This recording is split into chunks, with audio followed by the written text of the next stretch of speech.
सत श्री अकाल जी सारिਆਂ ਨੂੰ। ਜਦੋਂ मैं विधवा हुई तो मेरी दराणी ने मेरा विआह अपने पति नाल करवा दिता ਅਤੇ ਉਹ ਮੇਰੀ ਸੌਂਕਣ ਬਣ ਕੇ ਦਿਨ ਰਾਤ ਮੇਰੀ ਸੇਵਾ ਕਰਨ ਲੱਗੀ। ਉਹ ਰੋਜ਼ ਰਾਤ ਨੂੰ ਮੈਨੂੰ 2 ਆਮਲੇਟ ਦੇ ਨਾਲ ਦੇਸੀ ਘਿਓ ਦਾ ਪਰਾਠਾ ਖਵਾਉਂਦੀ ਤੇ ਕਹਿੰਦੀ, ਜਲਦੀ ਤੂੰ ਸਾਡੇ ਪਰਿਵਾਰ ਦੇ ਵਾਰਸ ਨੂੰ ਜਨਮ ਦੇਵੇਂਗੀ। ਅਤੇ ਜਦੋਂ ਮੈਂ ਸਵੇਰੇ ਉੱਠਦੀ ਤਾਂ ਮੇਰੇ ਪਰਸ ਵਿੱਚ ਢੇਰ ਸਾਰੇ ਪੈਸੇ ਰੱਖ ਕੇ ਮੈਨੂੰ ਡਾਕਟਰ ਦੇ ਕੋਲ ਲੈ ਜਾਂਦੀ। ਇੱਕ ਦਿਨ ਨਰਸ ਸਾਨੂੰ ਦੋਨਾਂ ਨੂੰ ਪਛਾਣ ਨਾ ਸਕੀ ਕਿਉਂਕਿ ਅਸੀਂ ਦੋਨਾਂ ਨੇ ਇੱਕ ਹੀ ਰੰਗ ਦੇ ਦੁਪੱਟਿਆਂ ਨਾਲ ਚਿਹਰਾ ਢੱਕ ਕੇ ਰੱਖਿਆ ਹੋਇਆ ਸੀ। ਤਾਂ ਉਹ ਮੇਰੇ ਕੰਨ ਵਿੱਚ ਬੋਲੀ, ਅੱਜ ਤੂੰ ਉਸ ਨੂੰ ਨੀਂਦ ਦੀ ਗੋਲੀ ਨਾ ਖਵਾਈ। ਮੈਨੂੰ ਸ਼ੱਕ ਹੋਇਆ। ਮੈਂ ਉਸ ਰਾਤ ਕੁਝ ਨਾ ਖਾਧਾ ਤੇ ਸੌਣ ਦਾ ਨਾਟਕ ਕਰਕੇ ਪੈ ਗਈ। ਕੁਝ ਦੇਰ ਬਾਅਦ ਮੇਰੀ ਤਾਂ ਜਾਨ ਨਿਕਲ ਗਈ ਇਹ ਦੇਖ ਕੇ ਕਿ ਉਹ ਤਾਂ ਮੇਰਾ ਨਾਮ ਗੀਤਾ ਹੈ। ਮੇਰੇ ਨਾਲ ਜ਼ਿੰਦਗੀ ਨੇ ਇੰਨਾ ਵੱਡਾ ਮਜ਼ਾਕ ਕੀਤਾ ਕਿ ਮੈਂ ਦੱਸ ਨਹੀਂ ਸਕਦੀ। ਮੈਂ ਸੋਚਦੀ ਰਹਿੰਦੀ ਕਿ ਸਭ ਕੁਝ ਠੀਕ ਹੈ, ਪਰ ਸਭ ਕੁਝ ਬਰਬਾਦ ਹੁੰਦਾ ਰਿਹਾ। ਮੈਂ ਸਭ ਕੁਝ ਸਵੀਕਾਰ ਕਰ ਲਿਆ ਸੀ ਕਿ ਮੈਂ ਮਤਲਬੀ ਸੀ। ਮੇਰੀ ਕਹਾਣੀ ਸੁਣ ਕੇ ਤੁਸੀਂ ਵੀ ਹੈਰਾਨ ਰਹਿ ਜਾਓਗੇ। ਆਖਰ ਤੁਸੀਂ ਹੀ ਫੈਸਲਾ ਕਰ ਲਿਓ ਕਿ ਮੈਂ ਸਹੀ ਕੀਤਾ ਜਾਂ ਗਲਤ। ਮੈਂ 18 ਸਾਲ ਦੀ ਸੀ ਜਦੋਂ ਮੇਰਾ ਵਿਆਹ ਕਰਵਾ ਦਿੱਤਾ ਗਿਆ। ਮੇਰੇ ਲਈ ਰਿਸ਼ਤਾ ਇੱਕ ਰਿਸ਼ਤੇਦਾਰ ਨੇ ਹੀ ਲਿਆਂਦਾ ਸੀ, ਪਰ ਉਹ ਲੋਕ ਸਾਡੇ ਮਹੱਲੇ ਦੇ ਹੀ ਸੀ। ਸਾਨੂੰ ਆਉਂਦੇ ਜਾਂਦੇ ਦੇਖਦੇ ਰਹਿੰਦੇ ਸੀ। ਅਸੀਂ ਵਿਆਹ ਸ਼ਾਦੀਆਂ ਵਿੱਚ ਵੀ ਇੱਕ ਦੂਜੇ ਨੂੰ ਮਿਲਦੇ ਸੀ। ਇਹ ਇੱਕ ਜੁਆਇੰਟ ਫੈਮਿਲੀ ਸੀ ਤੇ ਉਸ ਘਰ ਵਿੱਚ 3 ਬੇਟੇ ਪਹਿਲਾਂ ਤੋਂ ਹੀ ਵਿਆਹੇ ਹੋਏ ਸੀ ਤੇ ਆਖਰੀ 2 ਬੇਟਿਆਂ ਦਾ ਵਿਆਹ ਇੱਕ ਸਾਥ ਹੋਣ ਵਾਲਾ ਸੀ। ਮੇਰੇ ਹੋਣ ਵਾਲੇ ਦਿਓਰ ਦੀ ਪਤਨੀ ਪਸੰਦ ਕਰ ਲਈ ਗਈ ਸੀ ਤੇ ਦੂਜੇ ਬੇਟੇ ਦੇ ਲਈ ਮੈਨੂੰ ਪਸੰਦ ਕਰ ਲਿਆ ਗਿਆ। ਮੇਰੇ ਮਾਤਾ-ਪਿਤਾ ਚੰਗੇ ਖਾਂਦੇ ਪੀਂਦੇ ਪਰਿਵਾਰ ਵਿੱਚੋਂ ਸੀ ਤੇ ਮੈਂ ਇਕਲੌਤੀ ਬੇਟੀ ਸੀ। ਮੇਰੀ ਦਰਾਣੀ ਦਾ ਨਾਮ ਰੀਮਾ ਸੀ। ਸਾਡਾ ਦੋਨਾਂ ਦਾ ਵਿਆਹ ਇੱਕ ਸਾਥ ਹੀ ਹੋਇਆ ਸੀ ਅਤੇ ਉਸ ਦੀ ਸ਼ਕਲ ਸੂਰਤ ਠੀਕ-ਠਾਕ ਸੀ। ਇਸ ਤਰ੍ਹਾਂ ਸਾਰੇ ਲੋਕ ਆਉਂਦੇ ਤੇ ਮੇਰੀ ਤਾਰੀਫ ਕਰਦੇ ਕਿ ਤੂੰ ਉਸ ਤੋਂ ਜ਼ਿਆਦਾ ਖੂਬਸੂਰਤ ਆਂ ਤੇ ਮੇਰੇ ਪਤੀ ਕਿਸ਼ਨ ਦੀ ਆਮ ਸ਼ਕਲ ਸੂਰਤ ਦੇ ਮਾਲਕ ਸੀ। ਜਾਣੇ ਅਣਜਾਣੇ ਵਿੱਚ ਮੈਂ ਰੀਮਾ ਦੇ ਨਾਲ ਬਹੁਤ ਬੁਰਾ ਕੀਤਾ ਕਿਉਂਕਿ ਵਿਆਹ ਵਾਲੇ ਦਿਨ ਸਭ ਲੋਕ ਮੇਰੀ ਤਾਰੀਫ ਕਰ ਰਹੇ ਸੀ ਤੇ ਉਸ ਦੇ ਤਰਫ ਕੋਈ ਦੇਖ ਹੀ ਨਹੀਂ ਰਿਹਾ ਸੀ। ਉਹ ਵਿਚਾਰੀ ਬੜੇ ਸਬਰ ਨਾਲ ਬੈਠੀ ਸੀ। ਕਹਿੰਦੇ ਹਨ ਕਿ 2 ਲੜਕੀਆਂ ਦਾ ਵਿਆਹ ਇਕੱਠੇ ਨਹੀਂ ਕਰਨਾ ਚਾਹੀਦਾ, ਨਹੀਂ ਤਾਂ ਇਸ ਤਰ੍ਹਾਂ ਦਾ ਹੀ ਕੋਈ ਸੀਨ ਹੁੰਦਾ। ਲੇਕਿਨ ਮੇਰੇ ਸਹੁਰੇ ਵਾਲੇ ਆਪਣੇ ਪੈਸੇ ਬਚਾ ਰਹੇ ਸੀ। ਉਹਨਾਂ ਨੇ ਕਿਹਾ 2 ਭਰਾਵਾਂ ਦਾ ਵਿਆਹ ਇਕੱਠੇ ਕਰਾ ਦੇਵਾਂਗੇ ਤਾਂ ਕਿ ਖਰਚਾ ਘੱਟ ਆਵੇ। ਖੈਰ ਸਾਡਾ ਵਿਆਹ ਹੋ ਗਿਆ ਤੇ ਅਸੀਂ ਦੋਨਾਂ ਨੇ ਆਪਣੀ ਜ਼ਿੰਦਗੀ ਦੀ ਸ਼ੁਰੂਆਤ ਕਰ ਲਈ। ਵੈਸੇ ਤਾਂ ਉਹ ਜੁਆਇੰਟ ਫੈਮਿਲੀ ਸੀ, ਪਰ ਸਾਰਿਆਂ ਦੇ ਚੁੱਲ੍ਹੇ ਅਲੱਗ-ਅਲੱਗ ਸੀ। ਇਸ ਗੱਲ ਦਾ ਬਹੁਤ ਆਰਾਮ ਸੀ। ਜੀਵਨ ਚੰਗਾ ਚੱਲ ਰਿਹਾ ਸੀ, ਕਿਸੇ ਪਾਸਿਓਂ ਕੋਈ ਸਮੱਸਿਆ ਨਹੀਂ ਸੀ। ਮੇਰੇ ਪਤੀ ਵੀ ਮੈਨੂੰ ਬਹੁਤ ਪਿਆਰ ਕਰਦੇ ਸੀ ਤੇ ਮੇਰੀ ਹਰ ਗੱਲ ਮੰਨਦੇ ਸੀ, ਪਰ ਮੇਰੀ ਦਰਾਣੀ ਦੇ ਕਮਰੇ ਵਿੱਚੋਂ ਹਮੇਸ਼ਾ ਲੜਾਈ ਝਗੜੇ ਦੀਆਂ ਆਵਾਜ਼ਾਂ ਆਉਂਦੀਆਂ ਰਹਿੰਦੀਆਂ। ਪਹਿਲਾਂ ਤਾਂ ਮੈਨੂੰ ਲੱਗਿਆ ਕਿ ਇਹ ਆਮ ਜਿਹੀ ਗੱਲ ਆ ਕਿਉਂਕਿ ਵਿਆਹ ਦੇ ਸ਼ੁਰੂਆਤੀ ਦਿਨਾਂ ਵਿੱਚ ਤਾਂ ਥੋੜ੍ਹਾ ਬਹੁਤਾ ਬਹਿਸ ਹੋ ਜਾਂਦੀ ਆ ਜਿਸ ਵਿੱਚ ਪਤੀ ਪਤਨੀ ਇੱਕ ਦੂਜੇ ਨੂੰ ਮਨਾਉਂਦੇ ਹਨ, ਪਰ ਇੱਥੇ ਤਾਂ ਬਹੁਤ ਜ਼ਿਆਦਾ ਝਗੜਾ ਹੋ ਰਿਹਾ ਸੀ।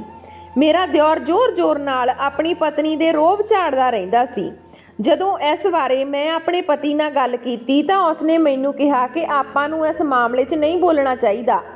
ਇੱਕ ਦਿਨ ਮੈਂ ਉਹਨਾਂ ਦੇ ਕਮਰੇ ਦੇ ਬਾਹਰ ਦੀ ਲੰਘ ਰਹੀ ਸੀ ਤਾਂ ਮੈਂ ਆਪਣੇ ਦਿਓਰ ਦੀ ਆਵਾਜ਼ ਸੁਣੀ ਤੇ ਮੈਂ ਇਸ ਲਈ ਰੁਕ ਗਈ ਕਿਉਂਕਿ ਮੈਂ ਆਪਣਾ ਨਾਮ ਉਸਦੇ ਮੂੰਹੋਂ ਸੁਣਿਆ ਸੀ। ਮੇਰਾ ਦਿਓਰ ਨਾ ਜਾਣੇ ਮੇਰਾ ਨਾਮ ਲੈ ਕੇ ਆਪਣੀ ਪਤਨੀ ਦੇ ਨਾਲ ਕਿਉਂ ਝਗੜਾ ਕਰ ਰਿਹਾ ਸੀ। ਮੈਂ ਸੋਚਣ ਲੱਗੀ ਕਿ ਕਿਤੇ ਮੇਰੇ ਤੋਂ ਤਾਂ ਕੋਈ ਗਲਤੀ ਨਹੀਂ ਹੋ ਗਈ, ਪਰ ਅਜਿਹਾ ਤਾਂ ਕੁਝ ਵੀ ਨਹੀਂ ਹੋਇਆ ਸੀ। ਮੈਂ ਉਹਨਾਂ ਦੇ ਮਾਮਲੇ ਵਿੱਚ ਦਖਲ ਨਹੀਂ ਦੇਣਾ ਚਾਹੁੰਦੀ ਸੀ ਕਿਉਂਕਿ ਮੇਰੇ ਪਤੀ ਨੇ ਮੈਨੂੰ ਕਿਹਾ ਸੀ ਕਿ ਤੈਨੂੰ ਅਜਿਹਾ ਕੁਝ ਕਰਨ ਦੀ ਜ਼ਰੂਰਤ ਨਹੀਂ। ਇਸ ਲਈ ਮੈਂ ਉਹਨਾਂ ਨੂੰ ਉਹਨਾਂ ਦੇ ਹਾਲ ਉੱਤੇ ਛੱਡ ਦਿੱਤਾ। ਇੱਕ ਦਿਨ ਮੇਰੇ ਦਿਓਰ ਨੇ ਮੈਨੂੰ ਰੋਕਿਆ ਤੇ ਕਿਹਾ, ਭਾਬੀ ਤੂੰ ਮੇਰੀ ਪਤਨੀ ਨੂੰ ਵੀ ਕੁਝ ਸਿਖਾ ਦੇ, ਉਸ ਨੂੰ ਕਹਿ ਕਿ ਉਹ ਵੀ ਤੇਰੀ ਤਰ੍ਹਾਂ ਸੱਜ-ਧੱਜ ਕੇ ਰਿਹਾ ਕਰੇ। ਮੈਂ ਆਪਣੇ ਦਿਓਰ ਨੂੰ ਕਿਹਾ ਕਿ ਤੇਰੀ ਪਤਨੀ ਬਹੁਤ ਪਿਆਰੀ ਆ, ਉਸ ਨੂੰ ਸੱਜਣ ਦੀ ਜ਼ਰੂਰਤ ਹੀ ਨਹੀਂ। ਤਾਂ ਮੈਨੂੰ ਕਹਿੰਦਾ ਉਹ ਬਿਲਕੁਲ ਵੀ ਸੋਹਣੀ ਨਹੀਂ, ਤੁਸੀਂ ਤਾਂ ਉਸ ਦਾ ਦਿਲ ਰੱਖਣ ਲਈ ਕਹਿੰਦੇ ਹੋ, ਤਾਂ ਹੀ ਤਾਂ ਉਹ ਆਪਣਾ ਖਿਆਲ ਨਹੀਂ ਰੱਖਦੀ। ਇੱਕ ਦਿਨ ਮੇਰਾ ਪਤੀ ਅਤੇ ਮੇਰਾ ਦਿਓਰ ਦੋਨੋਂ ਮੋਟਰਸਾਈਕਲ ਤੇ ਜਾ ਰਹੇ ਸੀ ਤੇ ਉਹਨਾਂ ਦੀ ਮੋਟਰਸਾਈਕਲ ਕਾਰ ਨਾਲ ਟਕਰਾਈ। ਮੇਰੇ ਦਿਓਰ ਨੂੰ ਤਾਂ ਥੋੜੀ ਬਹੁਤ ਸੱਟ ਲੱਗੀ, ਪਰ ਮੇਰੇ ਪਤੀ ਐਕਸੀਡੈਂਟ ਵਿੱਚ ਮਾਰੇ ਗਏ। ਮੈਂ ਗਮ ਵਿੱਚ ਡੁੱਬ ਚੁੱਕੀ ਸੀ। ਉਦੋਂ ਮੇਰੇ ਵਿਆਹ ਨੂੰ 1 ਸਾਲ ਵੀ ਨਹੀਂ ਹੋਇਆ ਸੀ ਤੇ ਮੈਂ ਵਿਧਵਾ ਹੋ ਚੁੱਕੀ ਸੀ। ਪਤੀ ਦੀ ਮੌਤ ਦੇ ਬਾਅਦ ਮੈਂ ਸਹੁਰੇ ਘਰ ਵਿੱਚ ਹੀ ਰਹਿੰਦੀ ਮੇਰੇ ਦਿਨ ਬੜੇ ਹੀ ਉਦਾਸੀ ਨਾਲ ਲੰਘੇ ਸੀ। ਸਭ ਕਹਿਣ ਲੱਗੇ ਕਿ ਇਸ ਲੜਕੀ ਦੀ ਜ਼ਿੰਦਗੀ ਤਾਂ ਬਰਬਾਦ ਹੋ ਗਈ, ਹੁਣ ਇਸ ਦੇ ਨਾਲ ਵਿਆਹ ਕੌਣ ਕਰੇਗਾ। ਅੱਜ ਕੱਲ੍ਹ ਤਾਂ ਕੁਆਰੀਆਂ ਕੁੜੀਆਂ ਨੂੰ ਵੀ ਰਿਸ਼ਤੇ ਨਹੀਂ ਮਿਲਦੇ। ਮੇਰੀ ਦਰਾਣੀ ਵੀ ਬਹੁਤ ਉਦਾਸ ਸੀ, ਵਾਰ-ਵਾਰ ਮੈਨੂੰ ਸਮਝਾ ਰਹੀ ਸੀ, ਪਰ ਮੈਂ ਸਾਰਾ ਗੁੱਸਾ ਉਸੇ ਤੇ ਕੱਢ ਦਿੰਦੀ। ਮੈਂ ਕਿਹਾ, ਤੇਰੇ ਪਤੀ ਨੇ ਹੀ ਮੇਰੇ ਨਾਲ ਮੇਰਾ ਪਤੀ ਗਿਆ ਸੀ। ਕਿਸੇ ਨੂੰ ਇਹ ਕਹਿਣਾ ਬਹੁਤ ਆਸਾਨ ਹੁੰਦਾ ਕਿ ਸੰਭਾਲ ਖੁਦ ਨੂੰ, ਪਰ ਜਦੋਂ ਖੁਦ ਤੇ ਬੀਤਦੀ ਆ ਨਾ ਤਾਂ ਉਦੋਂ ਪਤਾ ਲੱਗਦਾ। ਮੈਂ ਆਪਣੀ ਦਰਾਣੀ ਨੂੰ ਕਿਹਾ ਕਿ ਜੇ ਤੂੰ ਮੇਰੀ ਜਗ੍ਹਾ ਹੁੰਦੀ ਤਾਂ ਮੈਂ ਤੈਨੂੰ ਪੁੱਛਦੀ, ਇੰਨਾ ਵੱਡਾ ਦੁੱਖ ਕਿਸ ਤਰ੍ਹਾਂ ਬਰਦਾਸ਼ਤ ਕਰੀਦਾ। ਤੇਰਾ ਤਾਂ ਪਤੀ ਸਹੀ ਸਲਾਮਤ ਆ, ਮੇਰੀ ਤਾਂ ਦੁਨੀਆ ਹੀ ਖਤਮ ਹੋ ਗਈ। ਮੇਰੇ ਦਿਓਰ ਨੇ ਇਹ ਗੱਲ ਸੁਣ ਲਈ ਤੇ ਮੈਨੂੰ ਕੋਈ ਜਵਾਬ ਨਹੀਂ ਦਿੱਤਾ। ਖੈਰ, ਮੇਰੇ ਪਤੀ ਦੀ ਮੌਤ ਤੋਂ ਬਾਅਦ ਮੈਂ ਸਹੁਰੇ ਘਰ ਵਿੱਚ ਰਹਿਣ ਦਾ ਫੈਸਲਾ ਕੀਤਾ ਸੀ। ਮੈਂ ਕਿਹਾ ਕਿ ਮੈਂ ਵਾਪਸ ਨਹੀਂ ਜਾਵਾਂਗੀ, ਮੈਂ ਦੂਜਾ ਵਿਆਹ ਵੀ ਨਹੀਂ ਕਰਾਂਗੀ। ਪਤੀ ਨੂੰ ਗੁਜ਼ਰੇ 6 ਮਹੀਨੇ ਹੀ ਨਹੀਂ ਹੋਏ ਸੀ ਕਿ ਜਦੋਂ ਮੇਰੀ ਦਰਾਣੀ ਨੇ ਮੇਰੀ ਸੱਸ ਦੇ ਸਾਹਮਣੇ ਇੱਕ ਗੱਲ ਰੱਖੀ, ਜਿਸ ਦੇ ਘਰ ਵਾਲੇ ਤੁਰੰਤ ਤਿਆਰ ਹੋ ਗਏ। ਤੇ ਉਹ ਗੱਲ ਇਹ ਸੀ ਕਿ ਮੇਰੀ ਦਰਾਣੀ ਮੈਨੂੰ ਆਪਣੀ ਸੌਂਕਣ ਬਣਾਉਣਾ ਚਾਹੁੰਦੀ ਸੀ। ਉਹ ਚਾਹੁੰਦੀ ਸੀ ਕਿ ਮੈਂ ਉਸਦੇ ਪਤੀ ਜਾਣੀ ਕਿ ਮੈਂ ਆਪਣੇ ਦਿਓਰ ਅਮਰ ਨਾਲ ਵਿਆਹ ਕਰ ਲਵਾਂ। ਘਰ ਵਾਲੇ ਅਤੇ ਅਮਰ ਵੀ ਇਸ ਵਿਆਹ ਦੇ ਲਈ ਤਿਆਰ ਸੀ। ਹੁਣ ਸਾਰੇ ਇਕੱਠੇ ਬੈਠੇ ਹੋਏ ਸੀ ਤਾਂ ਉਸਨੇ ਕਿਹਾ ਕਿ ਮੈਂ ਮੋਟਰਸਾਈਕਲ ਚਲਾ ਰਿਹਾ ਸੀ, ਭਰਾ ਮੇਰੇ ਪਿੱਛੇ ਬੈਠਾ ਸੀ। ਮੈਨੂੰ ਇਸ ਤਰ੍ਹਾਂ ਲੱਗਦਾ ਸੀ ਕਿ ਉਹ ਮੇਰੇ ਹਿੱਸੇ ਦੀ ਮੌਤ ਲੈ ਕੇ ਚਲਿਆ ਗਿਆ, ਇਸ ਲਈ ਉਸ ਦੀਆਂ ਜ਼ਿੰਮੇਵਾਰੀਆਂ ਮੈਨੂੰ ਨਿਭਾਉਣੀਆਂ ਚਾਹੀਦੀਆਂ। ਘਰ ਵਾਲਿਆਂ ਦਾ ਵੀ ਇਹੀ ਕਹਿਣਾ ਸੀ ਕਿ ਤੂੰ ਸਾਡੀ ਨੂੰਹ ਆ, ਅਸੀਂ ਤੈਨੂੰ ਬੜੇ ਹੀ ਸ਼ਾਨ ਨਾਲ ਵਿਆਹ ਕੇ ਲਿਆਏ ਸੀ, ਹੁਣ ਤੂੰ ਸਾਡੇ ਬੇਟੇ ਦੀ ਆਖਰੀ ਨਿਸ਼ਾਨੀ ਆ। ਅਸੀਂ ਤੈਨੂੰ ਦੇਖ ਕੇ ਸਾਡੇ ਬੇਟੇ ਦੀ ਯਾਦ ਆਉਂਦੀ ਆ। ਮੇਰੇ ਮਾਂ-ਬਾਪ ਨੂੰ ਵੀ ਬੁਲਾ ਲਿਆ ਗਿਆ, ਉਹਨਾਂ ਦਾ ਵੀ ਇਹੀ ਕਹਿਣਾ ਸੀ ਕਿ ਇਹ ਫੈਸਲਾ ਇੱਕਦਮ ਸਹੀ ਆ। ਜਦੋਂ ਲੜਕਾ ਜਾਣੇ ਕਿ ਮੇਰਾ ਦਿਓਰ ਇਸ ਗੱਲ ਦੇ ਲਈ ਤਿਆਰ ਆ, ਫਿਰ ਕਿਸੇ ਹੋਰ ਦੇ ਬੋਲਣ ਦਾ ਕੀ ਮਤਲਬ ਹੀ ਨਹੀਂ ਨਿਕਲਦਾ। ਮੇਰੀ ਦਰਾਣੀ ਵੀ ਤਿਆਰ ਸੀ। ਉਸਨੇ ਮੇਰੇ ਹੱਥ ਤੇ ਹੱਥ ਰੱਖ ਕੇ ਮੈਨੂੰ ਕਿਹਾ ਕਿ ਤੂੰ ਇੱਕ ਵਾਰ ਮੈਨੂੰ ਠੀਕ ਹੀ ਕਿਹਾ ਸੀ ਕਿ ਕਿਸੇ ਨੂੰ ਸਮਝਾਉਣਾ ਬਹੁਤ ਆਸਾਨ ਹੁੰਦਾ, ਪਰ ਉਸਦੇ ਦੁੱਖ ਨੂੰ ਵੰਡ ਲੈਣਾ ਬਹੁਤ ਮੁਸ਼ਕਲ ਹੁੰਦਾ। ਮੈਂ ਆਪਣੇ ਪਤੀ ਨੂੰ ਤੇਰੇ ਨਾਲ ਵੰਡ ਕੇ ਬਿਲਕੁਲ ਵੀ ਦੁਖੀ ਨਹੀਂ, ਮੈਨੂੰ ਕੋਈ ਸ਼ਿਕਾਇਤ ਨਹੀਂ। ਮੈਨੂੰ ਇਹ ਗੱਲ ਬਹੁਤ ਅਜੀਬ ਲੱਗ ਰਹੀ ਸੀ, ਬਹੁਤ ਹੀ ਜ਼ਿਆਦਾ ਅਜੀਬ। ਮੈਂ ਅਜਿਹਾ ਨਹੀਂ ਚਾਹੁੰਦੀ ਸੀ, ਪਰ ਮੇਰੇ ਸਹੁਰਿਆਂ ਨੇ ਤੇ ਮੇਰੇ ਮਾਂ-ਬਾਪ ਨੇ ਮੈਨੂੰ ਇਹੀ ਸਮਝਾਇਆ ਕਿ ਸਭ ਤੋਂ ਵਧੀਆ ਨਿਰਣਾ ਇਹੀ ਆ। ਮੇਰੇ ਦਿਓਰ ਦੀ ਵੀ ਇਹ ਸਭ ਤਾਰੀਫ ਕਰ ਰਹੇ ਸੀ ਕਿ ਆਪਣੇ ਭਰਾ ਦੀ ਵਿਧਵਾ ਨਾਲ ਵਿਆਹ ਕਰਨ ਤੋਂ ਵਧੀਆ ਹੋਰ ਕੀ ਹੋ ਸਕਦਾ। ਉਸ ਦੀ ਪਤਨੀ ਜਾਣੀ ਕਿ ਮੇਰੀ ਦਰਾਣੀ ਦੀ ਵੀ ਸਭ ਲੋਕ ਪ੍ਰਸ਼ੰਸਾ ਕਰਨ ਲੱਗੇ ਕਿ ਪਰਮਾਤਮਾ ਅਜਿਹੀ ਪਤਨੀ ਸਭ ਨੂੰ ਦੇਵੇ ਜਿਸ ਨੇ ਆਪਣੇ ਪਤੀ ਨੂੰ ਸਹੀ ਰਾਹ ਦਿਖਾਈ। ਕਰਦੇ ਕਰਾਉਂਦੇ ਸਭ ਗੱਲਾਂ ਵੱਡਿਆਂ ਦੀਆਂ ਗੱਲਾਂ ਮੰਨ ਕੇ ਮੈਂ ਵੀ ਵਿਆਹ ਲਈ ਹਾਂ ਕਰ ਦਿੱਤੀ। ਹੁਣ ਮੇਰਾ ਦਿਓਰ ਮੇਰਾ ਪਤੀ ਬਣ ਚੁੱਕਿਆ ਸੀ, ਪਰ ਮੈਂ ਆਪਣੇ ਹੀ ਕਮਰੇ ਵਿੱਚ ਰਹਿੰਦੀ ਸੀ ਜਿਸ ਵਿੱਚ ਮੈਂ ਪਹਿਲਾਂ ਰਹਿੰਦੀ ਸੀ। ਪਰ ਮੇਰਾ ਦਿਓਰ ਜੋ ਕਿ ਹੁਣ ਮੇਰਾ ਪਤੀ ਬਣ ਚੁੱਕਿਆ ਸੀ, ਉਹ ਵੀ ਮੇਰੇ ਕਮਰੇ ਵਿੱਚ ਮੇਰੇ ਕੋਲ ਹੀ ਰਹਿੰਦਾ ਸੀ। ਮੇਰੇ ਵਿਆਹ ਨੂੰ ਹਾਲੇ 1 ਹਫ਼ਤਾ ਹੀ ਹੋਇਆ ਸੀ ਕਿ ਮੇਰੀ ਦਰਾਣੀ ਮੇਰੇ ਕਮਰੇ ਵਿੱਚ ਆਈ। ਦਰਾਣੀ ਦੇ ਹੱਥ ਵਿੱਚ ਕੁਝ ਸੀ। ਉਸਨੇ ਇੱਕ ਪਲੇਟ ਵਿੱਚ 2 ਆਮਲੇਟ ਤੇ ਇੱਕ ਪਰਾਂਠਾ ਰੱਖਿਆ ਹੋਇਆ ਸੀ। ਕਹਿਣ ਲੱਗੀ, ਇਹ ਮੈਂ ਤੇਰੇ ਲਈ ਲਿਆਈ ਆ, ਮੈਂ ਇਸ ਨੂੰ ਆਪਣੇ ਹੱਥਾਂ ਨਾਲ ਬਣਾਇਆ ਤੇ ਇਹ ਦੇਸੀ ਘਿਓ ਵਿੱਚ ਬਣਾਏ ਹੋਏ ਨੇ। ਮੈਂ ਕਿਹਾ, ਤੁਸੀਂ ਇਸ ਸਮੇਂ ਮੈਨੂੰ ਇਹ ਸਭ ਕਿਉਂ ਖਿਲਾ ਰਹੇ ਹੋ? ਵੈਸੇ ਵੀ ਮੇਰੀ ਆਦਤ ਸੀ ਕਿ ਮੈਂ ਰਾਤ ਨੂੰ ਖਾਣਾ ਨਹੀਂ ਖਾਂਦੀ ਸੀ। ਉਸਨੇ ਕਿਹਾ, ਹੁਣ ਤੈਨੂੰ ਆਪਣਾ ਬਹੁਤ ਖਿਆਲ ਰੱਖਣਾ ਪਵੇਗਾ। ਤੂੰ ਆਪਣਾ ਖਿਆਲ ਰੱਖੇਂਗੀ ਤਾਂ ਹੀ ਤੇਰੀ ਸਿਹਤ ਵਧੀਆ ਰਹੇਗੀ, ਤਾਂ ਭਗਵਾਨ ਜਲਦੀ ਹੀ ਤੈਨੂੰ ਤੇਰੀ ਕੁੱਖ ਭਰ ਦੇਵੇਗਾ। ਮੈਂ ਕਿਹਾ ਕਿ ਤੈਨੂੰ ਮੇਰੇ ਬੱਚੇ ਵਿੱਚ ਇੰਨੀ ਦਿਲਚਸਪੀ ਕਿਉਂ ਆ? ਤੂੰ ਖੁਦ ਆਪਣੇ ਬੱਚੇ ਪਾਉਣ ਦੇ ਲਈ ਇਹ ਸਭ ਕਿਉਂ ਨਹੀਂ ਕਰਦੀ? ਉਸਨੇ ਕਿਹਾ, ਮੈਂ ਵੀ ਰੋਜ਼ ਇਹੀ ਕਰਦੀ ਆ, ਪਰ ਤੇਰੇ ਵੀ ਬੱਚਾ ਹੋਣਾ ਚਾਹੀਦਾ ਨਾ। ਚੰਗਾ ਲੱਗੇਗਾ ਮੈਨੂੰ ਜਦੋਂ ਤੇਰੀ ਗੋਦ ਵਿੱਚ ਬੱਚਾ ਹੋਵੇਗਾ ਤੇ ਮੇਰੀ ਵੀ। ਮੈਂ ਕਿਹਾ ਕਿ ਕਾਸ਼ ਮੈਨੂੰ ਮੇਰੇ ਪਹਿਲੇ ਪਤੀ ਤੋਂ ਕੋਈ ਬੱਚਾ ਹੋ ਜਾਂਦਾ, ਘੱਟੋ ਘੱਟ ਉਸ ਦੀ ਨਿਸ਼ਾਨੀ ਤਾਂ ਮੇਰੇ ਕੋਲ ਰਹਿ ਜਾਂਦੀ। ਇਹ ਸੁਣਦੇ ਹੀ ਰੀਮਾ ਨੇ ਮੈਨੂੰ ਹੈਰਾਨੀ ਨਾਲ ਦੇਖਿਆ ਤੇ ਕਿਹਾ, ਇਹ ਗੱਲ ਸੁਣ ਕੇ ਤਾਂ ਤੈਨੂੰ ਬਹੁਤ ਅਜੀਬ ਲੱਗੇਗਾ, ਭਰਾਵਾਂ ਦੇ ਵਿੱਚ ਕੋਈ ਰਾਜ ਨਹੀਂ ਹੁੰਦਾ। ਅਮਰ ਨੇ ਮੈਨੂੰ ਇਹ ਗੱਲ ਪਹਿਲਾਂ ਹੀ ਦੱਸ ਦਿੱਤੀ ਸੀ, ਉਸ ਦੀ ਮੌਤ ਹੋਣ ਤੋਂ ਪਹਿਲਾਂ, ਕਿ ਉਹ ਕਦੇ ਬਾਪ ਨਹੀਂ ਬਣ ਸਕਦਾ ਤੇ ਤੂੰ ਦੁਨੀਆ ਦੀ ਨਜ਼ਰ ਵਿੱਚ ਬਾਂਝ ਹੋ ਜਾਂਦੀ। ਜੋ ਵੀ ਹੁੰਦਾ ਚੰਗੇ ਦੇ ਲਈ ਹੁੰਦਾ। ਮੈਂ ਕਿਹਾ, ਮੇਰਾ ਪਤੀ ਮਰ ਗਿਆ ਤਾਂ ਇਹ ਚੰਗੀ ਗੱਲ ਆ? ਉਸਨੇ ਕਿਹਾ, ਮੇਰਾ ਇਹ ਮਤਲਬ ਬਿਲਕੁਲ ਨਹੀਂ ਸੀ, ਮੈਂ ਤੇਰਾ ਭਲਾ ਸੋਚਿਆ, ਵਰਨਾ ਕੌਣ ਆਪਣਾ ਪਤੀ ਇਸ ਤਰ੍ਹਾਂ ਕਿਸੇ ਨਾਲ ਵੰਡਦਾ? ਤੂੰ ਮੇਰੇ ਅਹਿਸਾਨ ਦਾ ਇਹ ਬਦਲਾ ਦੇ ਰਹੀ ਆ। ਉਸ ਨਾਲ ਇਸ ਤਰ੍ਹਾਂ ਦੀਆਂ ਗੱਲਾਂ ਕਰਕੇ ਮੇਰਾ ਵੀ ਦਿਮਾਗ ਨਾ ਜਾਣੇ ਕਿਉਂ ਖਰਾਬ ਹੋ ਗਿਆ। ਮੈਂ ਸੋਚਣ ਲੱਗੀ ਕਿ ਆਪਣੇ ਪਤੀ ਨਾਲ ਮੇਰਾ ਵਿਆਹ ਕਰਵਾਉਣ ਤੇ ਉਸ ਨੂੰ ਕਿਹੜਾ ਫਾਇਦਾ ਹੋ ਸਕਦਾ ਸੀ। ਫਿਰ ਵੀ ਉਸਨੇ ਇਹ ਸਭ ਕੀਤਾ। ਮੈਂ ਉਸ ਤੋਂ ਮਾफ़ੀ ਮੰਗੀ ਤੇ ਆਂਡਾ ਤੇ ਪਰਾਂਠਾ ਖਾ ਲਿਆ। ਉਹ ਵਾਕਈ ਬਹੁਤ ਚੰਗੀ ਸੀ, ਮੇਰਾ ਵੀ ਖਿਆਲ ਰੱਖਦੀ ਸੀ। ਇਸ ਤਰ੍ਹਾਂ ਵੀ ਕਦੇ ਨਹੀਂ ਹੋਇਆ ਸੀ ਕਿ ਉਸਨੇ ਮੇਰੇ ਨਾਲ ਕਦੇ ਬਦਤਮੀਜ਼ੀ ਕੀਤੀ ਹੋਵੇ। ਹਾਲਾਂਕਿ ਮੈਂ ਇੱਕ ਵਾਰ ਗੁੱਸੇ ਵਿੱਚ ਆ ਕੇ ਉਸ ਨੂੰ ਬੁਰੀ ਤਰ੍ਹਾਂ ਝਿੜਕਿਆ ਸੀ, ਪਰ ਉਸਨੇ ਕੁਝ ਵੀ ਨਹੀਂ ਕਿਹਾ ਸੀ ਤੇ ਅਮਰ ਵੀ ਮੈਨੂੰ ਬਹੁਤ ਪਿਆਰ ਕਰਦਾ ਸੀ। ਮੇਰੇ ਪ੍ਰਤੀ ਉਸ ਦਾ ਰਵੱਈਆ ਬਿਲਕੁਲ ਵੀ ਅਜਿਹਾ ਨਹੀਂ ਸੀ ਜਿਵੇਂ ਮੈਂ ਪਹਿਲਾਂ ਉਸ ਦੀ ਭਾਬੀ ਸੀ। ਉਹ ਮੇਰੇ ਨਾਲ ਪਹਿਲੇ ਦਿਨ ਤੋਂ ਹੀ ਅਜਿਹਾ ਵਿਵਹਾਰ ਕਰ ਰਿਹਾ ਸੀ ਜਿਵੇਂ ਮੈਂ ਪਹਿਲੇ ਦਿਨ ਤੋਂ ਹੀ ਉਸ ਦੀ ਪਤਨੀ ਸੀ। ਉਹ ਮੈਨੂੰ ਬਹੁਤ ਜ਼ਿਆਦਾ ਪਿਆਰ ਕਰਦਾ ਸੀ। ਉਹ ਮੇਰਾ ਖਿਆਲ ਰੱਖਦਾ ਸੀ।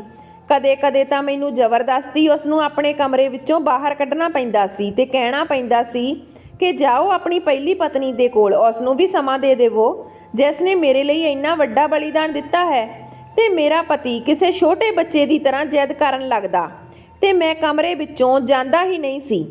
ਮੇਰੀ ਸੱਸ ਨੇ ਵੀ ਮੈਨੂੰ ਸਮਝਾਇਆ ਕਿ ਤੂੰ ਬਹੁਤ ਜ਼ਿਆਦਾ ਖੂਬਸੂਰਤ ਆਂ, ਇਹ ਉਸ ਦੀ ਪਹਿਲੀ ਪਤਨੀ ਨੇ ਤੇਰੇ ਲਈ ਇੰਨਾ ਕੁਝ ਕੀਤਾ, ਤੂੰ ਕਦੇ ਵੀ ਉਸ ਦੀ ਪਤਨੀ ਨੂੰ ਇਸ ਤੋਂ ਦੂਰ ਨਾ ਕਰੀਂ। ਮੈਂ ਕਿਹਾ ਕਿ ਮੈਂ ਅਜਿਹਾ ਕਦੇ ਨਹੀਂ ਕਰਦੀ, ਪਰ ਉਹ ਮੇਰਾ ਪਤੀ ਆ, ਮੈਂ ਉਸ ਦੀ ਗੱਲ ਕਦੇ ਟਾਲ ਨਹੀਂ ਸਕਦੀ। ਉਸ ਨੂੰ ਧੱਕੇ ਦੇ ਕੇ ਤਾਂ ਕਮਰੇ ਵਿੱਚੋਂ ਕੱਢ ਨਹੀਂ ਸਕਦੀ। ਪਰ ਜਾਣੇ ਅਣਜਾਣੇ ਵਿੱਚ ਸ਼ਾਇਦ ਮੈਂ ਆਪਣੀ ਦਰਾਣੀ ਨਾਲ ਬਹੁਤ ਗਲਤ ਕਰ ਰਹੀ ਸੀ। ਮੈਂ ਆਪਣੀ ਦਰਾਣੀ ਨੂੰ ਸਾਰੀ ਗੱਲ ਦੱਸ ਦਿੱਤੀ। ਦਰਅਸਲ ਮੈਂ ਕੁਝ ਨਹੀਂ ਕਰ ਸਕਦੀ। ਮਰਦਾਂ ਦਾ ਤਾਂ ਤੈਨੂੰ ਪਤਾ ਹੀ ਆ, ਉਹ ਖੁਦ ਹੀ ਮੇਰੇ ਕਮਰੇ ਵਿੱਚੋਂ ਬਾਹਰ ਨਹੀਂ ਜਾਣਾ ਚਾਹੁੰਦੇ। ਤਾਂ ਰੀਮਾ ਨੇ ਕਿਹਾ, ਕੋਈ ਗੱਲ ਨਹੀਂ, ਵੈਸੇ ਵੀ ਤੂੰ ਕੋਈ ਭਰਾਈ ਥੋੜੀ ਆ, ਤੂੰ ਤਾਂ ਉਸ ਦੀ ਪਤਨੀ ਆ। ਚੰਗੀ ਗੱਲ ਆ, ਤੁਹਾਡੇ ਦੋਨਾਂ ਵਿੱਚ ਆਪਸ ਵਿੱਚ ਰਿਸ਼ਤਾ ਮਜ਼ਬੂਤ ਹੋਣਾ ਚਾਹੀਦਾ। ਉਹ ਪਤਨੀਆਂ ਤਾਂ ਬਹੁਤ ਭਾਗਾਂ ਵਾਲੀਆਂ ਹੁੰਦੀਆਂ ਜਿਸ ਦਾ ਪਤੀ ਉਸ ਨੂੰ ਪਸੰਦ ਕਰਦਾ, ਅਤੇ ਜਿਸ ਦਾ ਪਤੀ ਆਪਣੀਆਂ ਪਤਨੀਆਂ ਨੂੰ ਪਸੰਦ ਨਹੀਂ ਕਰਦਾ ਉਹ ਬਹੁਤ ਹੀ ਦੁਰਭਾਗਿਆਸ਼ਾਲੀ ਹੁੰਦੀਆਂ। ਇਹ ਗੱਲ ਸੁਣ ਕਰਦੇ ਹੋਏ ਮੇਰੀ ਦਰਾਣੀ ਕਿਤੇ ਖੋ ਗਈ ਸੀ। ਮੇਰੀ ਦਰਾਣੀ ਬੜੀ ਚੰਗੀ ਸੀ। ਉਹ ਹਰ ਰਾਤ ਮੈਨੂੰ ਵਧੀਆ ਚੀਜ਼ਾਂ ਖਵਾਉਂਦੀ, ਦੁੱਧ ਪਿਲਾਉਂਦੀ ਤੇ ਹਰ ਦਿਨ ਮੈਨੂੰ ਡਾਕਟਰ ਦੇ ਕੋਲ ਲੈ ਕੇ ਜਾਂਦੀ ਮੇਰਾ ਚੈੱਕਅਪ ਕਰਵਾਉਣ ਦੇ ਲਈ। ਡਾਕਟਰ ਨੇ ਮੈਨੂੰ ਦੱਸਿਆ ਕਿ ਸਭ ਕੁਝ ਠੀਕ ਆ ਤੇ ਜਲਦ ਤੂੰ ਮਾਂ ਬਣਨ ਵਾਲੀ ਆ। ਡਾਕਟਰ ਦੇ ਕੋਲ ਜਾਣਾ ਤਾਂ ਸਾਡਾ ਇੱਕ ਬਹਾਨਾ ਸੀ। ਉੱਥੇ ਨਾਲ ਹੀ ਇੱਕ ਪਾਰਕ ਦੇਖਿਆ ਹੋਇਆ ਸੀ ਜਿਸ ਵਿੱਚ ਅਸੀਂ ਟਹਿਲਦੇ ਸੀ ਤੇ ਗੱਲਾਂ ਕਰਦੇ ਸੀ। ਉਸ ਦੇ ਇਲਾਵਾ ਮੇਰੀ ਦਰਾਣੀ ਇੱਕ ਹੋਰ ਕੰਮ ਵੀ ਕਰਦੀ ਸੀ। ਰਾਤ ਨੂੰ ਉਹ ਮੇਰੇ ਸਿਰ ਦੇ ਕੋਲ ਪੈਸੇ ਰੱਖ ਕੇ ਚਲੀ ਜਾਂਦੀ ਤੇ ਇੱਕ ਵਾਰ ਤਾਂ ਮੈਨੂੰ ਲੱਗਿਆ ਕਿ ਉਹ ਗਲਤੀ ਨਾਲ ਰੱਖ ਕੇ ਗਈ ਆ, ਤਾਂ ਕਿ ਮੈਂ ਕਿਹਾ ਕਿ ਤੂੰ ਮੇਰੇ ਕਮਰੇ ਵਿੱਚ ਆਈ ਸੀ ਤਾਂ ਪੈਸੇ ਮੇਰੇ ਕਮਰੇ ਵਿੱਚ ਹੀ ਭੁੱਲ ਗਈ। ਲੇਕਿਨ ਉਸਨੇ ਕਿਹਾ, ਨਹੀਂ, ਉਹ ਪੈਸੇ ਮੇਰੇ ਨਹੀਂ ਸੀ, ਮੈਂ ਤੇਰੇ ਲਈ ਰੱਖੇ ਸੀ। ਮੈਂ ਕਿਹਾ, ਤੇਰੇ ਕੋਲ ਇੰਨੇ ਪੈਸੇ ਕਿੱਥੋਂ ਆਏ, ਤਾਂ ਤੂੰ ਮੈਨੂੰ ਆਪਣੇ ਪੈਸੇ ਕਿਉਂ ਦੇ ਰਹੀ ਆ? ਤਾਂ ਉਹ ਕਹਿਣ ਲੱਗੀ ਕਿ ਮੈਂ ਇੰਨੇ ਸਾਰੇ ਪੈਸੇ ਕਿੱਥੋਂ ਲਿਆਵਾਂਗੀ। ਦਰਅਸਲ ਅਮਰ ਨੇ ਮੈਨੂੰ ਦਿੱਤੇ ਸੀ ਤੇ ਕਿਹਾ ਸੀ ਕਿ ਤੂੰ ਉਸ ਨੂੰ ਦੇ ਦੇਵੀਂ, ਕਿਉਂਕਿ ਤੂੰ ਵੀ ਉਸ ਦੀ ਪਤਨੀ ਆ, ਖਰਚਾ ਤਾਂ ਤੈਨੂੰ ਵੀ ਮਿਲਣਾ ਚਾਹੀਦਾ। ਕਦੇ ਤਾਂ ਮੇਰੇ ਕੋਲ ਪਿਛਲੇ ਪੈਸੇ ਪਏ ਹੁੰਦੇ ਸੀ ਤੇ ਹੋਰ ਪੈਸੇ ਆ ਜਾਂਦੇ ਸੀ। ਮੇਰੀ ਤਾਂ ਕਿਸਮਤ ਚਮਕ ਚੁੱਕੀ ਸੀ। ਪਰ ਮੈਨੂੰ ਆਪਣੇ ਪਹਿਲੇ ਪਤੀ ਦੀ ਯਾਦ ਦਿਲ ਵਿੱਚੋਂ ਨਹੀਂ ਗਈ ਸੀ, ਪਰ ਮੇਰੀ ਜ਼ਿੰਦਗੀ ਬਰਬਾਦ ਹੋਣ ਤੋਂ ਬਚ ਗਈ ਸੀ। ਹੁਣ ਮੈਂ ਕਿਸੇ ਵੀ ਵਿਧਵਾ ਨਹੀਂ ਸੀ, ਬਲਕਿ ਕਿਸੇ ਦੀ ਪਤਨੀ ਸੀ। ਹੁਣ ਦਰਾਣੀ ਅਤੇ ਮੇਰੇ ਵਿੱਚ ਬਹੁਤ ਪਿਆਰ ਵੱਧ ਗਿਆ ਸੀ। ਅਸੀਂ ਦੋਨਾਂ ਨੇ ਚੀਜ਼ਾਂ ਵੀ ਇੱਕੋ ਜਿਹੀਆਂ ਲੈਣੀਆਂ ਸ਼ੁਰੂ ਕਰ ਦਿੱਤੀਆਂ। ਇੱਕ ਦਿਨ ਅਸੀਂ ਹਸਪਤਾਲ ਗਈਆਂ ਤਾਂ ਮੈਂ ਤੇ ਮੇਰੀ ਦਰਾਣੀ ਨੇ ਇੱਕੋ ਰੰਗ ਦੇ ਦੁਪੱਟੇ ਨਾਲ ਚਿਹਰਾ ਢਕਿਆ ਹੋਇਆ ਸੀ। ਇਸ ਲਈ ਨਰਸ ਤੋਂ ਸ਼ਾਇਦ ਗਲਤੀ ਹੋਈ। ਜਦੋਂ ਉਹ ਸਾਨੂੰ ਡਾਕਟਰ ਦੇ ਕੋਲ ਲੈ ਗਈ ਤਾਂ ਜਾਣ ਤੋਂ ਪਹਿਲਾਂ ਉਸਨੇ ਮੇਰੇ ਕੰਨ ਵਿੱਚ ਕਿਹਾ, ਅੱਜ ਆਪਣੀ ਸੌਂਕਣ ਨੂੰ ਨੀਂਦ ਦੀ ਗੋਲੀ ਨਾ ਖਵਾਈ। ਮੈਂ ਇਹ ਗੱਲ ਸੁਣ ਕੇ ਹੈਰਾਨ ਰਹਿ ਗਈ ਕਿ ਇਹ ਕੀ ਗੱਲ ਕਰ ਰਹੀ ਆ। ਮੈਂ ਆਪਣੀ ਦਰਾਣੀ ਦੇ ਵੱਲ ਦੇਖਿਆ ਤੇ ਇਹ ਸੋਚਿਆ ਕਿ ਇਹ ਮੈਨੂੰ ਨੀਂਦ ਦੀ ਗੋਲੀ ਖਵਾਉਂਦੀ ਆ, ਕਿਉਂਕਿ ਹਰ ਰਾਤ ਨੂੰ ਇਹ ਮੇਰੇ ਲਈ ਪਰਾਂਠਾ ਤੇ ਆਮਲੇਟ ਬਣਾ ਕੇ ਲਿਆਉਂਦੀ ਆ। ਉਸ ਦੇ ਨਾਲ ਇੱਕ ਗਲਾਸ ਦੁੱਧ ਦਾ ਵੀ ਹੁੰਦਾ, ਕਿਉਂਕਿ ਉਹ ਉਸ ਵਿੱਚ ਹੀ ਨੀਂਦ ਦੀ ਗੋਲੀ ਮਿਲਾ ਕੇ ਦੇ ਰਹੀ ਆ। ਪਰ ਇਹ ਮੈਨੂੰ ਨੀਂਦ ਦੀਆਂ ਗੋਲੀਆਂ ਖਵਾ ਕੇ ਕੀ ਕਰਨਾ ਚਾਹੁੰਦੀ ਸੀ? ਮੇਰੇ ਨਾਲ ਅਚਾਨਕ ਮੇਰੇ ਦਿਲ ਦਿਮਾਗ ਵਿੱਚ ਹਜ਼ਾਰਾਂ ਸਵਾਲ ਉੱਠੇ। ਮੈਨੂੰ ਅਜਿਹਾ ਲੱਗ ਰਿਹਾ ਸੀ ਕਿ ਨਰਸ ਨੂੰ ਕੋਈ ਗਲਤੀ ਹੋਈ ਆ, ਪਰ ਕੋਈ ਗਲਤੀ ਨਹੀਂ ਹੋਈ ਸੀ, ਕਿਉਂਕਿ ਉਸਨੇ ਵਾਕਈ ਮੇਰੀ ਦਰਾਣੀ ਦਾ ਨਾਮ ਲਿਆ ਸੀ। ਫਿਰ ਮੇਰੀ ਦਰਾਣੀ ਮੇਰੇ ਨਾਲ ਇੰਨੀ ਚੰਗੀ ਕਿਵੇਂ ਹੋ ਸਕਦੀ ਸੀ? ਕਿਉਂਕਿ ਉਸਨੇ ਆਪਣੇ ਪਤੀ ਦਾ ਵਿਆਹ ਮੇਰੇ ਨਾਲ ਕਰਵਾਇਆ ਸੀ ਤੇ ਹੁਣ ਉਹ ਵੀ ਇਹ ਚਾਹੁੰਦੀ ਸੀ ਕਿ ਮੈਂ ਉਸਦੇ ਪਤੀ ਦਾ ਬੱਚਾ ਪੈਦਾ ਕਰਾਂ, ਕਿ ਉਹ ਖੁਦ ਮਾਂ ਨਹੀਂ ਬਣ ਸਕਦੀ ਸੀ। ਇਹ ਸਭ ਕੀ ਸੀ? ਇਹ ਸਭ ਗੱਲਾਂ ਮੇਰੀ ਸਮਝ ਤੋਂ ਪਰੇ ਸੀ। ਮੈਂ ਸੋਚਿਆ, ਮੈਂ ਆਪਣੇ ਪਤੀ ਨਾਲ ਗੱਲ ਕਰਦੀ ਹਾਂ। ਮੈਨੂੰ ਸਮਝ ਨਹੀਂ ਆ ਰਹੀ ਸੀ ਕਿ ਮੈਂ ਕੀ ਕਰਾਂ। ਆਖਿਰਕਾਰ ਮੈਂ ਇਹ ਗੱਲ ਆਪਣੇ ਪਤੀ ਦੇ ਨਾਲ ਕਰਨ ਦੀ ਸੋਚੀ। ਮੈਂ ਸੋਚਿਆ ਕਿ ਮੈਂ ਉਸ ਨੂੰ ਸਭ ਕੁਝ ਦੱਸ ਦੇਵਾਂਗੀ, ਪਰ ਅੱਜ ਮੇਰੇ ਪਤੀ ਨੇ ਮੈਨੂੰ ਅਜਿਹੀ ਗੱਲ ਦੱਸ ਦਿੱਤੀ ਕਿ ਸਾਰੀ ਤਸਵੀਰ ਮੇਰੇ ਸਾਹਮਣੇ ਆ ਗਈ ਸੀ। ਮੇਰੇ ਪਤੀ ਨੇ ਮੈਨੂੰ ਕਿਹਾ ਕਿ ਤੂੰ ਮੇਰੇ ਤੋਂ ਦੂਰ ਨਾ ਕਦੇ ਹੋਵੀਂ। ਅੱਜ ਮੈਂ ਤੈਨੂੰ ਇੱਕ ਗੱਲ ਦੱਸਦਾ ਕਿ ਮੈਂ ਤੈਨੂੰ ਬਹੁਤ ਪਿਆਰ ਕਰਦਾ। ਆਪਣੇ ਭਰਾ ਦੀ ਮੌਤ ਤੋਂ ਬਾਅਦ ਮੈਂ ਤੇਰੇ ਨਾਲ ਵਿਆਹ ਕਰਨਾ ਚਾਹੁੰਦਾ ਸੀ। ਮੈਨੂੰ ਮੇਰੀ ਪਤਨੀ ਬਿਲਕੁਲ ਵੀ ਪਸੰਦ ਨਹੀਂ ਸੀ। ਨਾ ਉਸਦੇ ਕੋਲ ਗੱਲ ਕਰਨ ਦਾ ਢੰਗ ਸੀ ਤੇ ਨਾ ਹੀ ਕੱਪੜੇ ਪਹਿਨਣ ਦਾ। ਮੈਂ ਉਸਨੂੰ ਤੇਰਾ ਉਦਾਹਰਨ ਦਿਆ ਕਰਦਾ ਸੀ। ਉਹ ਤੈਨੂੰ ਬਹੁਤ ਜ਼ਿਆਦਾ ਨਫ਼ਰਤ ਕਰਦੀ ਸੀ। ਮੈਂ ਉਸਨੂੰ ਕਹਿੰਦਾ ਕਿ ਤੂੰ ਭਾਬੀ ਵਰਗੀ ਕਿਉਂ ਨਹੀਂ ਬਣਦੀ। ਮੈਂ ਇਹ ਸੁਣ ਕੇ ਹੈਰਾਨ ਹੋਈ ਕਿ ਉਹ ਮੈਨੂੰ ਨਫ਼ਰਤ ਕਰਦੀ ਸੀ। ਫਿਰ ਉਸਨੇ ਤੇਰਾ ਵਿਆਹ ਮੇਰੇ ਨਾਲ ਕਿਉਂ ਕਰਵਾਇਆ? ਤਾਂ ਮੇਰੇ ਪਤੀ ਨੇ ਕਿਹਾ ਕਿ ਉਹ ਕੌਣ ਹੁੰਦੀ ਆ ਮੇਰਾ ਵਿਆਹ ਤੇਰੇ ਨਾਲ ਕਰਵਾਉਣ ਵਾਲੀ। ਸ਼ਾਇਦ ਸਾਡੀ ਕਿਸਮਤ ਵਿੱਚ ਹੀ ਇੱਕ ਦੂਜੇ ਦਾ ਸਾਥ ਲਿਖਿਆ ਹੋਇਆ ਹੋਵੇਗਾ। ਭਰਾ ਇਸ ਤਰ੍ਹਾਂ ਦੁਨੀਆ ਤੋਂ ਚਲਿਆ ਗਿਆ। ਚੰਗਾ ਹੁੰਦਾ ਕਿ ਮੈਂ ਉਸ ਦੀ ਜਗ੍ਹਾ 'ਤੇ ਚਲਿਆ ਜਾਂਦਾ। ਮੇਰਾ ਭਰਾ ਬਹੁਤ ਚੰਗਾ ਇਨਸਾਨ ਸੀ, ਪਰ ਸ਼ਾਇਦ ਇਹ ਸਾਡੀ ਕਿਸਮਤ ਵਿੱਚ ਸੀ। ਉਸ ਦੇ ਬਾਅਦ ਮੈਂ ਸੋਚਿਆ ਕਿ ਮੈਂ ਤੇਰੇ ਨਾਲ ਵਿਆਹ ਕਰ ਲਵਾਂ। ਮੈਂ ਤੈਨੂੰ ਸਹਾਰਾ ਦੇਣਾ ਚਾਹੁੰਦਾ ਸੀ। ਮੈਂ ਤੈਨੂੰ ਆਪਣੀ ਪਤਨੀ ਬਣਾਉਣਾ ਚਾਹੁੰਦਾ ਸੀ। ਇਸ ਲਈ ਮੈਂ ਉਸ ਤੋਂ ਇਹ ਗੱਲ ਕਰਾਈ। ਉਹ ਇਹ ਗੱਲ ਹਰਗਿਜ਼ ਨਹੀਂ ਕਰਨਾ ਚਾਹੁੰਦੀ ਸੀ। ਮੈਂ ਉਸ ਨੂੰ ਕਿਹਾ ਸੀ ਕਿ ਤੂੰ ਜੇ ਤੇਰੇ ਵਿਆਹ ਵਾਲੀ ਗੱਲ ਘਰੇ ਨਾ ਕੀਤੀ ਤਾਂ ਮੈਂ ਤੈਨੂੰ ਤਲਾਕ ਦੇ ਦੇਵਾਂਗਾ। ਇਸ ਲਈ ਉਸਨੇ ਇਹ ਗੱਲ ਮੰਨ ਲਈ। ਫਿਰ ਮੈਂ ਇਹ ਵੀ ਕਿਹਾ ਕਿ ਉਹ ਤੇਰਾ ਬਹੁਤ ਜ਼ਿਆਦਾ ਖਿਆਲ ਰੱਖਿਆ ਕਰੇ, ਕਿਉਂਕਿ ਮੈਂ ਤੈਨੂੰ ਬਹੁਤ ਪਿਆਰ ਕਰਦਾ। ਮੈਂ ਆਪਣੀ ਪੂਰੀ ਜ਼ਿੰਦਗੀ ਤੇਰੇ ਨਾਲ ਲੰਘਾਉਣਾ ਚਾਹੁੰਦਾ। ਜਦੋਂ ਅਮਰ ਨੇ ਮੈਨੂੰ ਇਹ ਸਾਰੀਆਂ ਗੱਲਾਂ ਦੱਸੀਆਂ ਤਾਂ ਮੈਂ ਵੀ ਉਸ ਨੂੰ ਸਾਰੀਆਂ ਗੱਲਾਂ ਦੱਸ ਦਿੱਤੀਆਂ। ਮੇਰਾ ਪਤੀ ਅਮਰ ਹੈਰਾਨ ਰਹਿ ਗਿਆ ਸੀ। ਉਸਨੇ ਮੈਂ ਕਿਹਾ, ਮੈਂ ਤੇਰੇ ਲਈ ਕਦੇ ਵੀ ਆਪਣੇ ਹੱਥ ਨਾਲ ਉਸ ਨੂੰ ਪੈਸੇ ਨਹੀਂ ਦਿੱਤੇ। ਉਹ ਝੂਠ ਬੋਲ ਰਹੀ ਆ। ਆਪਾਂ ਇੱਕ ਕੰਮ ਕਰਦੇ ਹਾਂ, ਆਪਾਂ ਉਸ ਡਾਕਟਰ ਦੇ ਕੋਲ ਜਾਂਦੇ ਹਾਂ ਜਿਸ ਦੇ ਕੋਲੋਂ ਤੈਨੂੰ ਲੈ ਕੇ ਜਾਂਦੀ ਆ। ਅਸੀਂ ਤੁਰੰਤ ਉਸ ਡਾਕਟਰ ਦੇ ਕੋਲ ਗਏ, ਲੇਕਿਨ ਆਪਣਾ ਭੇਸ ਬਦਲ ਕੇ। ਮੈਂ ਦੁਪੱਟੇ ਨਾਲ ਆਪਣਾ ਚਿਹਰਾ ਢੱਕ ਲਿਆ ਸੀ। ਮੇਰੇ ਪਤੀ ਨੂੰ ਤਾਂ ਉਹਨਾਂ ਨੇ ਦੇਖਿਆ ਹੀ ਨਹੀਂ ਸੀ। ਫਿਰ ਡਾਕਟਰ ਨੂੰ ਅਸੀਂ ਝੂਠ ਬੋਲਿਆ ਕਿ ਅਸੀਂ ਗਲਤ ਕੰਮ ਕਰਵਾਉਣਾ, ਤਾਂ ਕਿ ਡਾਕਟਰ ਨੇ ਕਿਹਾ ਹਾਂ ਬਿਲਕੁਲ ਮੈਂ ਅਬੋਰਸ਼ਨ ਕਰ ਦੇਵਾਂਗੀ। ਉਸ ਦੇ ਬਦਲੇ ਵਿੱਚ ਮੈਨੂੰ ਇੰਨੇ ਪੈਸੇ ਚਾਹੀਦੇ ਆ। ਉਸ ਦੇ ਬਾਅਦ ਅਸੀਂ ਡਾਕਟਰ ਨੂੰ ਕਿਹਾ ਕਿ ਅਸੀਂ ਤੇਰੀ ਇਸ ਗੱਲ ਦੀ ਰਿਕਾਰਡਿੰਗ ਕਰ ਲਈ ਆ। ਤੂੰ ਇੱਥੇ ਗਲਤ ਕੰਮ ਕਰਦੀ ਆ ਰਿਸ਼ਵਤ ਲੈ ਕੇ। ਉਹ ਥਰ-ਥਰ ਕੰਬਣ ਲੱਗੀ ਤੇ ਕਹਿਣ ਲੱਗੀ, ਇਹ ਗੱਲ ਤੁਸੀਂ ਕਿਸੇ ਨੂੰ ਨਾ ਦੱਸਿਓ, ਨਹੀਂ ਮੇਰਾ ਲਾਇਸੈਂਸ ਰੱਦ ਹੋ ਜਾਵੇਗਾ। ਫਿਰ ਮੈਂ ਉਸ ਨੂੰ ਕਿਹਾ ਕਿ ਤੂੰ ਮੈਨੂੰ ਉਸ ਔਰਤ ਦੇ ਬਾਰੇ ਦੱਸ ਜੋ ਤੇਰੇ ਕੋਲ ਆਉਂਦੀ ਆ, ਜਿਸ ਦਾ ਨਾਮ ਰੀਮਾ। ਉਸਨੇ ਕਿਹਾ ਕਿ ਉਹ ਆਪਣੀ ਸੌਂਕਣ ਨੂੰ ਲੈ ਕੇ ਆਉਂਦੀ ਆ। ਮੈਂ ਕਿਹਾ ਕਿ ਮੈਂ ਹੀ ਆ ਇਹ ਮੇਰੇ ਪਤੀ ਆ। ਮੈਂ ਉਸ ਨੂੰ ਆਪਣਾ ਚਿਹਰਾ ਦਿਖਾ ਦਿੱਤਾ ਤੇ ਉਸਨੇ ਤੁਰੰਤ ਪਛਾਣ ਲਿਆ ਤੇ ਕਹਿਣ ਲੱਗੀ, ਉਹ ਰੀਮਾ ਮੈਨੂੰ ਇਹ ਕਹਿੰਦੀ ਆ ਕਿ ਮੈਂ ਤੈਨੂੰ ਅਜਿਹੀਆਂ ਦਵਾਈਆਂ ਦੇਵਾਂ ਜਿਸ ਨਾਲ ਤੂੰ ਕਦੇ ਮਾਂ ਨਾ ਬਣ ਸਕੇ। ਹੋ ਸਕੇ ਤਾਂ ਅਜਿਹੀ ਦਵਾਈ ਦੇਵੋ ਕਿ ਜਿਸ ਦੇ ਨਾਲ ਉਸਦੀ ਜਾਨ ਹੀ ਚਲੀ ਜਾਵੇ।